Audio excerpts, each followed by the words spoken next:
Ugh, it's gross. Hey everyone, it's Zach here. So today I want to talk about the Lightroom app. It's for Android and iOS. It is basically the cool little app that we have there. Basically, it's like my favorite new app for photography. Hopefully Premiere Pro will come out with like a video one. But basically what it does is allows you to edit photos, and now it allows you to actually take photos in RAW format, which you can then edit on the app itself, or then export it and then do it in Lightroom or Photoshop or any other software that you use. I love it. The settings are amazing. Actually, you know what? Rather than just telling you about it here, I'm gonna go out and shoot some photos and I'll show you. Coincidentally enough, I'm actually in a location where I can take really good photos. So let's get out of here and I'm gonna open up the Lightroom app. Now I'm gonna go into basically see the photo. Now I'm back. It's got zebra marks at the back. That's just for the exposure. So let's turn it around because there's enough of me. Okay, so at the bottom near the big circle where you take the photo, going from left to right, there's exposure, which you can kind of mess around with. Turn it up and down. Obviously that's like way overexposed, but the black zebra bars, which makes it really cool. You can go all the way down.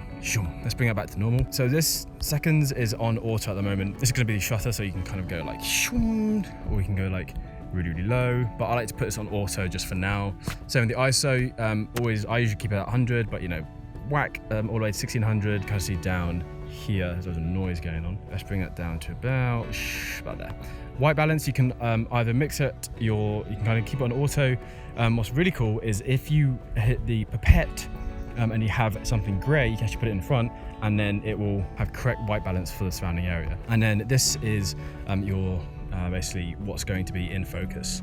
So obviously the sensor on a mobile is quite, well, it's really small, so it's not going to be like that much difference.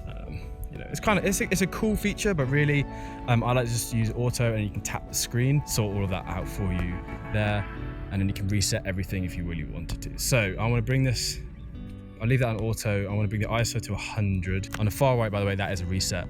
Then here is basically adding a filter, or kind of like a LUT, I suppose. You know, it will take the photo like this, but you know, but I'm just gonna keep this at none. You can lock the exposure, which is quite good. If you like basically the exposure, or if the sun kind of comes out, you'll have the same exposure, so you don't have to worry about it changing mid basically taking a photo. And then at the top, that's basically saying there's going to be a DNG file, and then you can change that to JPEG. I like to keep DNG because I like to edit it. Obviously that has flash if you wanted to. On the far right is if you want to turn the camera to face me, and then you can have automatic, which is just going to be like your regular photo. I mean, that's like taking it on the normal iPhone or whatever camera, or you can have high dynamic range. Honestly, I just like using professional. I don't really like using HDR. There's various stuff you can do. So I obviously have grid lines at the moment. You can have different ones there. That's shooting in 4:3 ratio, or you can make it a square if you know that you can be putting on Instagram like that, all that sort of stuff. Or 3:2 and 16:9. Obviously 16:9 good for stories. I like to keep it at 4:3, and then I can take it into Lightroom. I can do it this way as well, and then I can edit it there. Fine, so let's take the first photo. Boom. I like how everything is nice. Let's do that. Let's keep on walking and take a few more photos. Cool, I like this. I think this is quite nice. Kind of like above that. That's really nice actually. It's kind of a cool. Yeah, tap it. Bing. You know, if I wanted to, actually, I could just make sure that all the green is in focus. There we go. Boom. Bring that back down to auto. You know, and then I can be doing this all the time. What I've done is, if I quickly show you, I've actually put my Lightroom down as like my quick setting, just so I'm always using Lightroom to take photos. If I want to take a video, I'll go and find my camera app, but I just prefer using this all the time now. Hopefully they'll have like maybe Premiere Pro might come out with like a video one. That'd be amazing. Okay, cool. So now we're gonna head back now. I'm gonna edit within the app itself, and I'm gonna take the DNG files and the JPEG files and put them into Lightroom and edit them there, and then kind of see how they compare. Okay, we're back. So I want to talk about now the pictures that we took and show you the comparisons between editing them. All you have to do is you open up the Lightroom app. At the top you have all your photos, or again at the bottom right you have the option to take a photo or add a photo from your camera roll. But I'm gonna choose at the top where it's all photos. So these are all the photos I've taken with the Lightroom app. As you can see, pretty much all of them are DNG files, which is the same as having like a RAW format. A couple of things you can do. So if you press both of your fingers down on the screen one time, it will change the information that it shows you on each picture.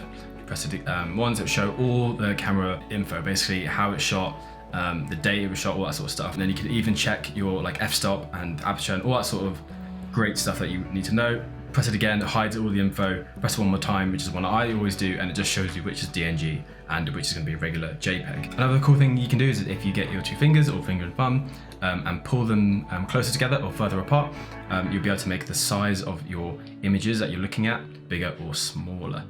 So there's more to see. So if I click on one of the DNG files, this is what I took basically of the nice kind of forest that I was walking through, and just took a picture at the top. It had like quite a cool pattern going on. I'm not going to go into like in crazy detail about all these options that you have at the bottom, but I mean it's pretty much what you would have in Lightroom, which is like so great. Important stuff to know is like stuff like crop. You change it to 4:5 for Instagram, and then you make it smaller, and it kind of stays in that area, which is great.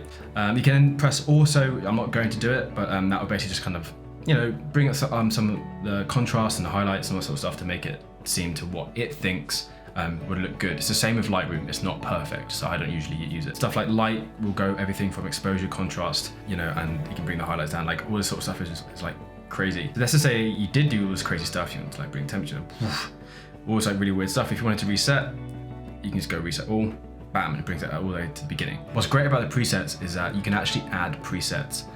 Peter McKinnon did a really great video on how to add presets, your own presets into the Lightroom app. And basically you can just have a play around with these and like change the effects. You can bring up some nice vignetting that you would, and then you can bring maybe the color. Let's bring that down just a tad, kind of like that at the moment. Let's bring this down to like there. Cool. And then white balance, you can do it as shot or custom. I'm just gonna go with custom at the moment, and light, we're gonna bring it up just a tiny bit. There we go. You can also kind of tap and it'll go up by 10 each time. Bring that down to about there. Let's bring a bit more contrast in. And highlights, I want to bring these highlights down. I kind of like the detail. You can even, which I love so much, is actually have a curve over the picture. So if you want to do the very standard kind of S curve there, you can do it over the photo as you're looking at it. I think that's like super good idea. And then you can obviously go from red to green, all this nice stuff. So press done. I'm going to crop it to 4:5. Boom. Cool, I like that. Okay, so now I'm done. Now what do? Press basically the little box and the very typical share button, and there's all these options you can do. You can share it, save to camera roll, save to files, all sorts of stuff. If you save it to camera roll, it's going to save it as a JPEG automatically. If you export the original, it will export it as a DNG file. I'm going to export the original to camera roll. I'm also going to share this one, save this one as the maximum available. So I've got my JPEG version, and basically obviously it renders out. Same with Lightroom, it will take a long time to do it. Nice. Obviously I've edited this one, but this is my DNG, and then this is the JPEG. So I've got DNG, JPEG, which I've edited. Like I said before, make sure you export the original at the bottom and not save the camera roll, because if you save the camera roll, even if it's unedited, it saves as a JPEG. But obviously if you want to take it over to your computer, you want to export the original, and then you can save that to the camera roll, and then you can, you know, airdrop it, which we'll do in a minute. Okay, so from here, I'm going to go to my camera roll, and then I'm going to select both the edited and basically the original files. I'm going to send them over to my laptop. Cool, so let's hop into Lightroom, and I'll show you how we can edit them there. Now that I've received them from the phone, I can show you the type of file that they are. So I'm just going to go down to my downloads. Let's pull these up. Let's click onto photos. So you can see I've got the 2 DNG files and I have 1 JPEG. So this is an edited one, but remember I exported it as an original, which is a DNG. So we have 2 DNGs, and that's our JPEG edited, which is great. So now I'm going to pull these into Lightroom. Awesome, and then, you know, now we can basically just edit them however we would usually.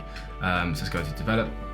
Now a couple of things we could do is, you know, first thing I want to do is probably just get this down to like 4:5, just so ready for Instagram. Nice, boom.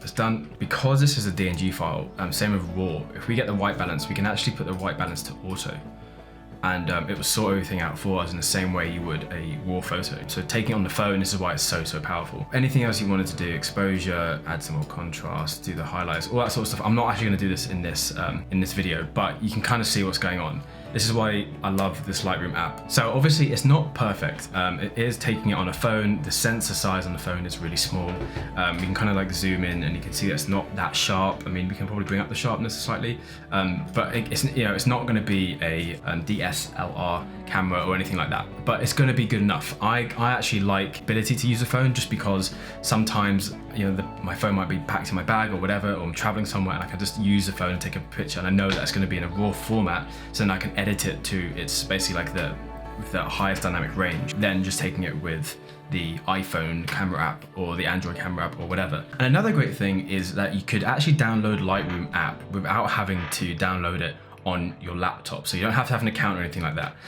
You can just sign in and make an account, basically start editing, start taking basically DNG file photos and editing them properly within the Lightroom app on your phone. And then if you had, you know, a trial or any sort of you know, Canva, any sort of editing software on your laptop, you can then send over basically a raw file, which means you can get them much more out of it than a regular JPEG. Love the app, highly recommend it. A couple of things, it does take a long time to open and close, so if you are going on a bit of like a tour with the phone and taking loads of photos, try and keep it open, because every time you close it and then you open it up again and you're kind of like waiting there to take a picture and it's kind of trying to refresh and restart because on the last thing it saw, and it's just a bit of a nightmare. For what you get for basically for it being free is just unbelievable. Make that your new photo app.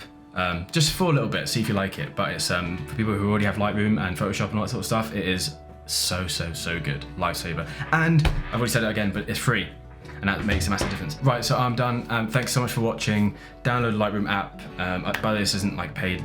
Lightroom and Adobe didn't pay me anything. I just love their products. Anyway, thank you for watching. Like and subscribe, please. It helps me out, all that sort of stuff. But thanks for watching, and I'll see you next time.